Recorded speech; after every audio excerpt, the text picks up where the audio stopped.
Hi children, myself Madhu ma'am, your chemistry teacher. Today I'll discuss Avogadro's law. What do you mean by this one? Avogadro's law. According to Avogadro's law, equal volume of all gases have the same number of molecules or same number of moles at same temperature and pressure. This is called Avogadro's law.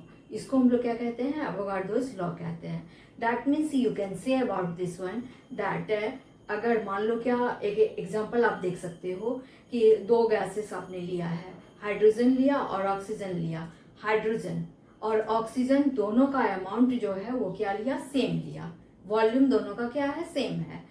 तो उस समय में अगर number of moles count करोगे तो oxygen का जितना number of moles है वही नंबर ऑफ मोल्स किसका है? हाइड्रोजन का भी है. That means volume is directly proportional to number of moles और नंबर ऑफ मॉलिक्यूल्स, और number of molecules is directly proportional to what? Volume.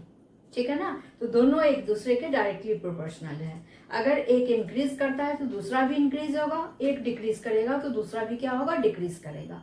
एक एग्जांपल आप देख सकते हो कि सपोज दैट रेस्पिरेशन प्रोसेस में क्या होता है कि we inhale the oxygen, exhale the carbon dioxide. ठीक है ना? When we inhale the oxygen, on that time you increase the number of molecules inside our respiratory system.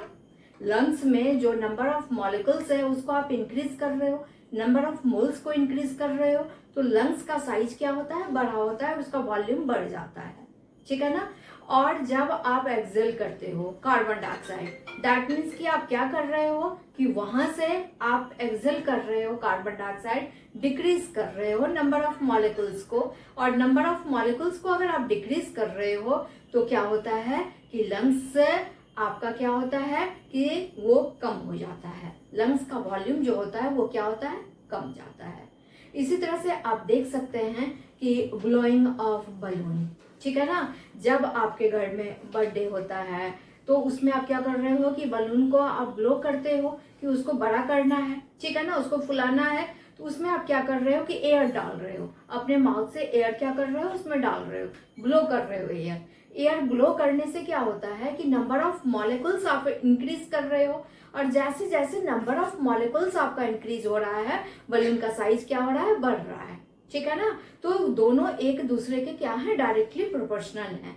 ठीक है? नंबर ऑफ मॉलिक्यूल्स जैसे आपने इंक्रीज किया, वॉल्यूम क्या हुआ? बलून का क्या हो गया? इंक्रीज किया. तो आपका बलून क्या होता है कि ज्यादा बड़ा हो जाता है और आप अपना हैप्पी बर्थडे मना लेते हो. ठीक है ना? इसके बाद आप देखोगे कि की पॉइंट्स ऑफ एवोगाड्रोस लॉ. ठीक है ना? एवोगाड्रोस लॉ का की पॉइंट्स क्या क्या है, जैसे कि मोल कंसेप्ट वगैरह दिया गया, तो आप कह सकते हो कि एक तरह से कि एवोगाड्रो क्या थे? एवोगाड्रोस लॉ जो आया वो फाउंडेशन थे. ठीक है ना? फाउंडेशन थे, foundation for the mole concept. Okay. तो एवोगाड्रोस नंबर को हम लोग यूज करते हैं मोल कंसेप्ट में. वो कितना होता है? 6.022 इंटू 10⁻23 मॉलिक्यूल्स, मोल्स और आयंस. ठीक है ना? तो ये क्या है? फाउंडेशन है for the mole concept. Okay. Second आप कह सकते हो मोलर मास. ओके. जब आप क्या करते हो कि एट एसटीपी कहने का मतलब क्या होता है कि capital S, capital T, capital P. What do you mean by this one? Standard temperature pressure. Okay. Standard temperature pressure. तो स्टैंडर्ड टेम्परेचर कितना है? स्टैंडर्ड टेम्परेचर आप ले सकते हो 0 डिग्री सेल्सियस, और उसी को अगर केल्विन में आप लेंगे तो 273 केल्विन कहेंगे. ठीक है ना?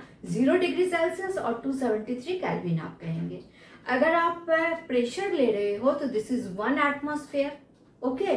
और इस जगह पे वॉल्यूम जो होता है वो कितना हो जाता है? 22.4 लीटर. अंडरस्टैंड? तो ये क्या कहलाता है? मोलर मास या मोलर वॉल्यूम कहलाता है. तो एवोगाड्रोस लॉ का की पॉइंट्स ये भी है. मोलर मास भी क्या है?